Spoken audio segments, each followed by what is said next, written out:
everyone, welcome. I'm Rachel with Artisans of Nations, a storytelling platform dedicated to honoring Indigenous voices through arts and culture.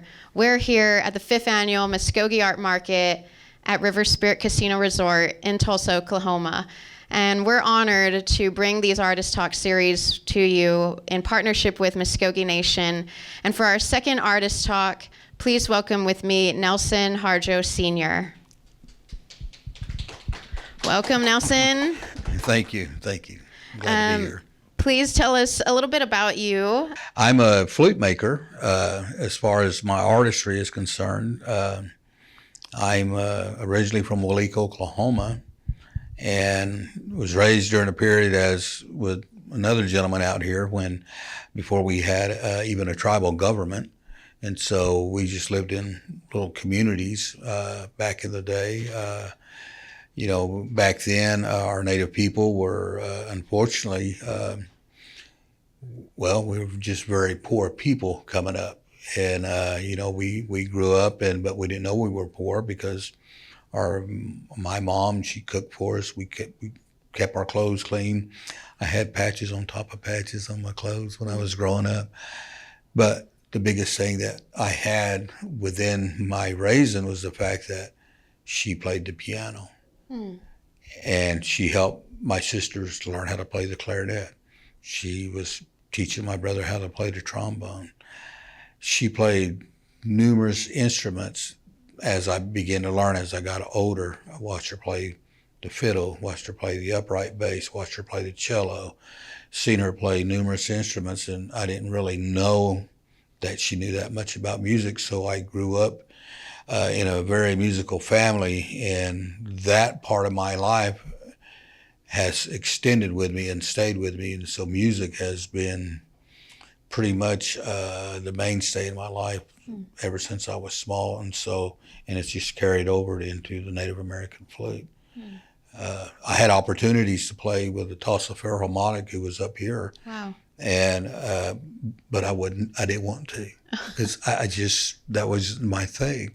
I had full scholarships to go to music school, and I didn't want to do that. My mother was really upset. She said, why not? I said, because I don't want something that creates a standard in me that will be difficult for me to break and take away from my own creativity. And I said, so I want to do music the way I do it. And so that's kind of where I'm at today. And my wife, my late wife, she used to ask the same thing. She said, why do you do the things you do? And that was always my answer. It's just, I've always wanted just to be, I felt like, who the Creator intended for me to be. Looking back on that, just a quick follow-up, seeing your life now and looking back, what are you most proud of in making that decision? I think the pride that I have within that is that I'm still carrying music forward, something that my mother, I just have to say that I'm an extension off of her, and that gift, unfortunately, I was able to receive that same gift she had, and I'm still doing what she loved to do. Even though I could read music at one time. I don't read it now, but she read music all the time, but she didn't have to have music to read. She could just play anyway without music.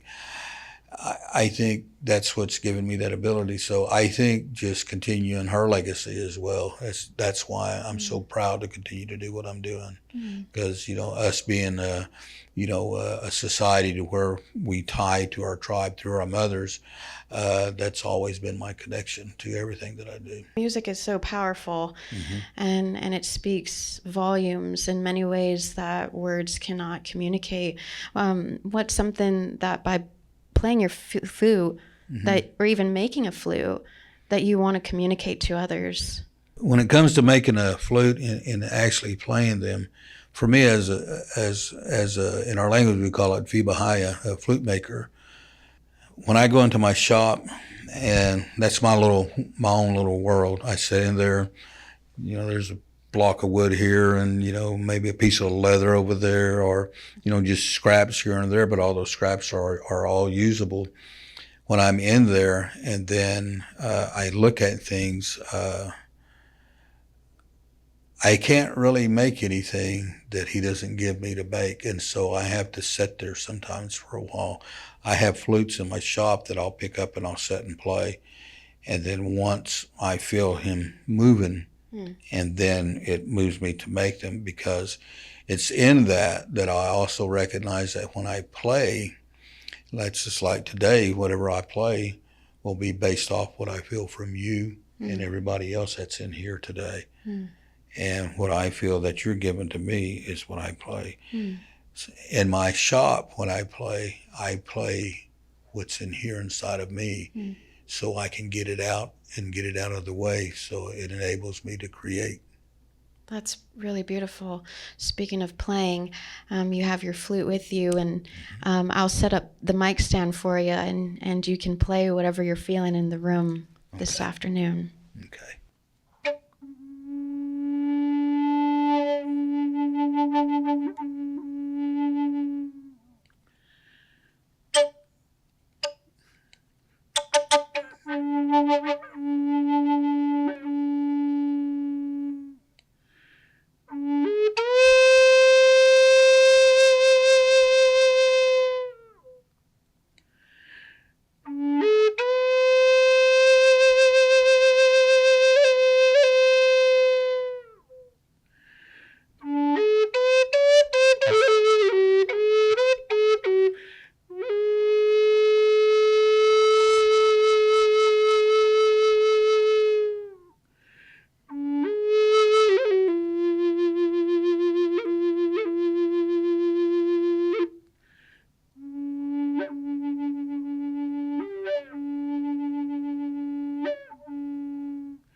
What were you communicating with us? You know, when I play at different places, and when I feel the crowd, sometimes what I communicate, and it all depends on, again, it all depends on the crowd, because sometimes I might choose a different flute to play for a crowd, but today I wanted to bring this one with me, and it's just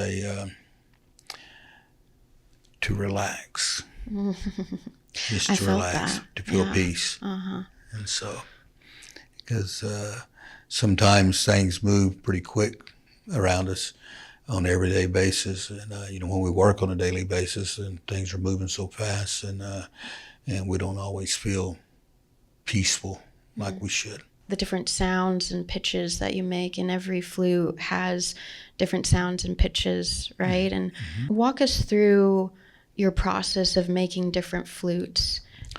Okay. This particular flute, a lot of people, their assumption is the length from here to the very end is what makes the actual sound or the tone that it has, whether it's a high pitch, medium tone, or lower tone. But really, it's from this little hole here on down to the end that this is the deciding factor on whether it's going to be a high pitched flute. If this one was much shorter, well, then it would be a little bit higher. And if it was a little bit smaller inside, it would be extremely high. This one here being medium tone to close to a low tone flute. It's because of the length and the inside of it being how big it is on the inside. I had one that was in a live auction a couple of nights ago. Wow. And it was about this length, but it was much bigger.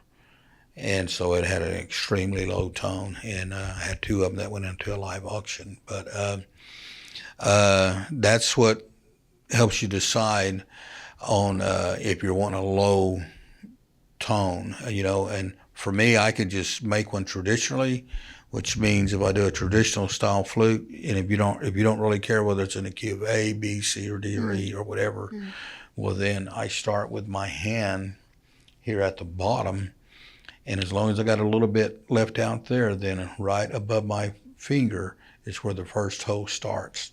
And then I just ensure on a longer flute like this that it's actually two hands, and then the next hole comes into play. And then a thumb and a thumb and a thumb and a thumb and a thumb's I width. see. And so if you're not so concerned about the English or European standard of tuning, well, then that's a traditional way of tuning a flute, and you just do it to how you think it sounds. And if it sounds okay, then that's where you leave the note. I noticed different size holes. What do those mean? Well, when there are no holes, well, then the air that is escaping, because you have air that is escaping out of this hole here, this hole in front of this piece on top is actually where all the sound comes from. And so the air is split. And so however fast the air is split, in which in this instance, if there's no hose, the air is going really slow. But each hole, like this particular note on this one, whatever that note is, well, then I open the hole up and gradually open it up until the air comes out a little bit faster until that note is reached.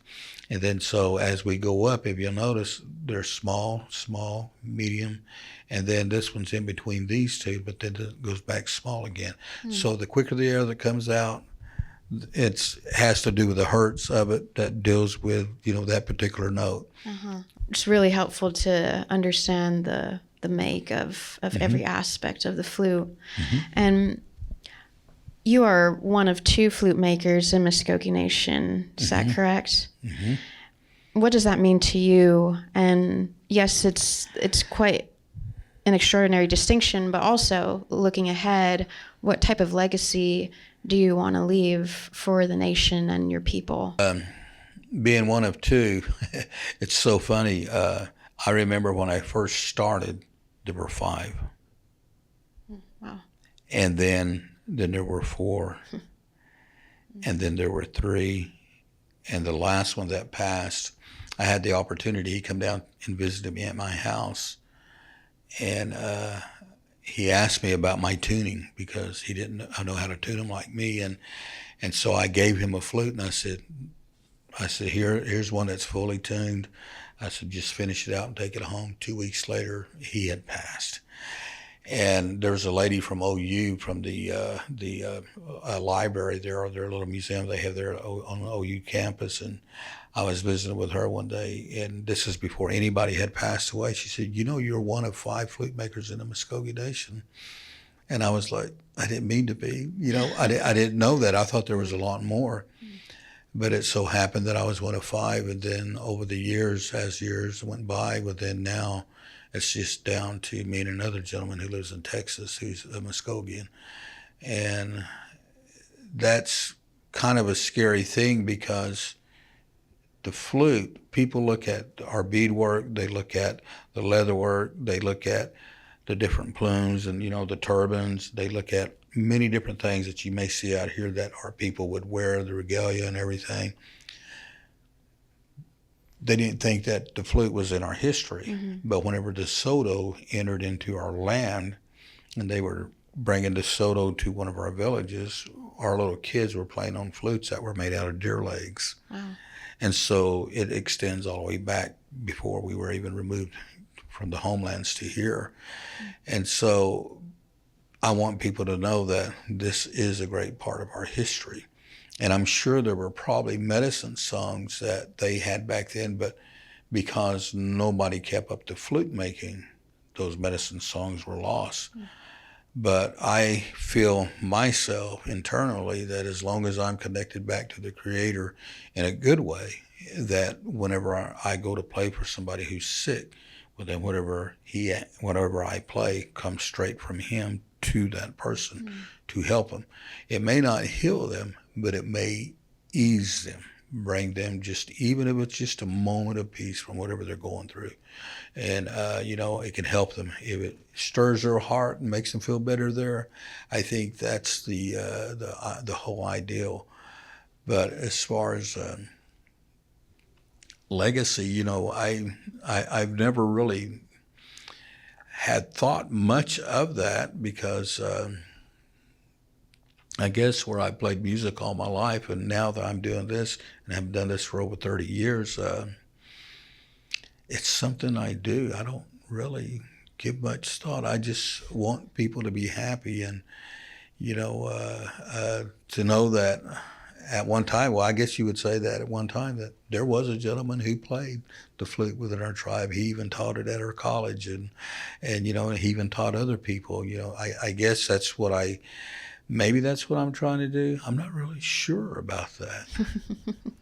Still figuring it out, huh? I really am. Yeah. Humility is one of the biggest things that in our family where we were raised is even if we do something that's really great, we were taught just to take it in stride. It was supposed to be that way. It may happen to you, it may happen to your brother, it may happen to your sister, but whatever took place, that's just the way it's supposed to be. So what do we do with that? Well, we don't flaunt it. We just say, that's good. And that's how I've always been. So I don't know. I just don't think of it. Well, I think one of the things that struck me when we had talked earlier was that you mentioned this being very much a spiritual connection and even giving us the example about playing in a hospital and allowing the sound or the music to speak and to move in the room. Can you share to our audience a little bit more about that? I was talking to a group of people the other day, and I said, and this is something I've always felt. It's just, I don't know why I felt that, and it's just like, it's something that I know. Accordingly, whenever, we're born, excuse me, when we're born, as always said, that the Creator breathes into our nostrils, and that's the first breath that we have, and then, life is there. And so for me, every day that I breathe, what am I breathing? I'm breathing the breath that he placed within me.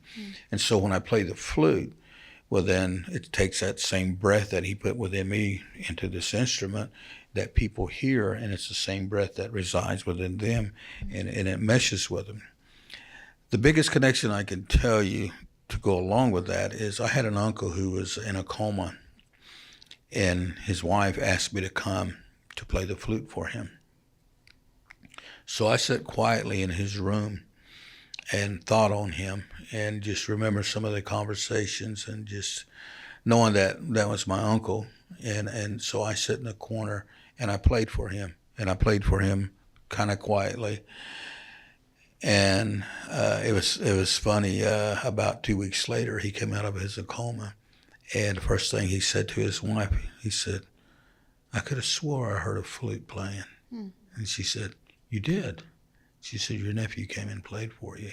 Wow. And so, that expressed a lot because it was able to reach out to him, and he, maybe in that moment he couldn't open his eyes or say anything, but at least had done something really great for him, brought him a sense of there's more out there. And that flute that he was hearing, it may not even really been me. It may just been the Creator just speaking to him. On that note, before I open it up to our audience to ask you any questions, what would you like others or even our listeners to know about themselves or even about Creator or even about you whenever they hear the flute playing? I think the biggest thing that what I think of a lot of times is this flute didn't exist for me around about 33, 34 years ago. The flute without the inlays did. I made just regular cane flutes. That's all I knew how to make. And then I started making cedar. But that's doing this is a journey into not only self-examination as far as why did I make that mistake, or did I make a mistake, and can I fix that mistake? But it's also a journey of self-discovery, because you begin to discover who you are even as an artist, and then after a while, you do it for so long, things begin to flow that it becomes such a part of you that you can do it without thought. And I think sometimes for people who may not want to learn how to make a flute, or who can't make a flute, I think that's the example I want to give them, so that they understand that whatever they do, then, you know, when you do it and you're discovering oneself, and if you take that journey, well, then it leads up to a good life. Even if there are small mistakes, you learn how to correct those things. Thank you for sharing that. Yeah, that feels really meaningful. How can we find you or contact you if someone wants to learn more about you or purchase a flute from you? You know, I've never had a website in all these years, and I've sold them throughout the world and throughout the United States. I have a Facebook page, and there's a little Charlie Brown Indian guy on there. And it's Nelson, and then you got space Harjo, then right at the end of Harjo Sr. And then people can message me on Messenger with that. I have an email of nelsonharjo28@yahoo.com, and so they can email me there. You know, I hid out for about 4 or 5 years one time when I was pastoring. I thought people forgot about me. I had people driving up to my parsonage and knocking on the door and saying, "Hey, we need to buy a flute off of you." And I'm like, and so they find me everywhere I go. So now they're really going to be able to find me, but that's okay. Yeah, that's about the only two things that I have where they can reach out to me at. Awesome. Amazing. Well, anyone want to ask Nelson a question from our audience? I do have a question. Nelson, you talk about using the flute playing in that to help people when they're sick in that, and music therapy obviously is something really big. I've seen the benefits of that with my mom when she had dementia, and I'm wondering how important that is with your tribe, with the elders and that as they get older, to be able to hear that flute and how it brings back. Do you see that bringing back memories and bringing back those things?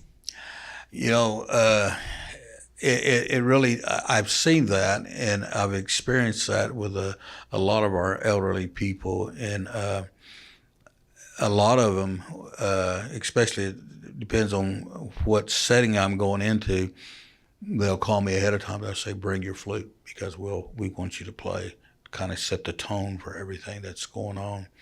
And so there's going to be things that are talked about. Well, then they want me to set the tone and bring a calm atmosphere, so everybody could be real calm when they're discussing, because sometimes, you know, it's just like, I guess, somebody's prayer life. You know, what do? You get into a position to where you kind of calm yourself down to where you can actually feel like you've made that connection, you know, with Creator and everything. And so that's one of the things that I utilize it for. And it's interesting that they would ask me to do it. The first time it happened, it's really interesting that they asked me to break a flute, but I've been asked numerous times now. So I enjoy that. I think it's good, because some of the sounds that are made in the flute, you know, and I didn't, I was playing for a group one time, and now I'm just talking. Maybe I shouldn't. I might go off. It's okay. And there was a lady that come up to me afterwards, and she said, "You made me cry." And I was like, "I'm sorry. I didn't mean to do that." But the flute, as I'm taking in what the people are giving me, and as I'm letting it come out of me back to them, what's real neat is that it becomes a real healing item, because it draws out those particular things sometimes that people may not want to talk about, but at least it helps them to cry, to get past some of those things. And so, it has a lot of healing properties. Traditionally, we didn't let our women play them, but now I even teach women because there's fewer men who are wanting to learn. And so I'm willing to go past that tradition so that it does stay alive as much as possible. So hopefully that answers your question. It does. Thank you for sharing, Nelson. Before we close up, do you have any parting thoughts? With anything that we do in life, we're all unique. These flutes that I make, sometimes some are bent, some are straight. Some may not look like the uniform thing that it's supposed to be, what people consider a flute. And we're like that too as people. Some, we may not be uniform according to what society may think, but that's how he wanted us to be. And the beauty that comes out of these things when we begin to create, or the sound that comes out of them. Well, this flute plays its particular song that it was meant to play. And us as individuals, we have a particular song that we can only play. And we don't need a beat to somebody else's drum or dance to somebody else's beat. We need to dance to our own, because it's then that we become that very unique being that our Creator wanted us to be and how He created us to be as an individual. Thank you so much for sharing your wisdom and your art with us. Definitely an honor. Thank you. And really grateful too to be able to spend this time with you in conversation and listening to you play and sharing your story, because as you're getting older and passing on your wisdom and your art to others, I think this is super special and important to capture this for your people and your tribe. Well, thank you for having me. Thank you again for listening and joining our conversation here at the 5th Annual Msvskoke Art Market. You can find Artisans of Nations online and on Instagram. You can listen to our podcasts on YouTube, Spotify, and Apple channels at Artisans of Nations. It's been such an honor to be a part of this weekend. Thank you again to our listeners. Thank you to Muscogee Nation. And thank you to the artists who have shared their stories, their wisdom, and art with us.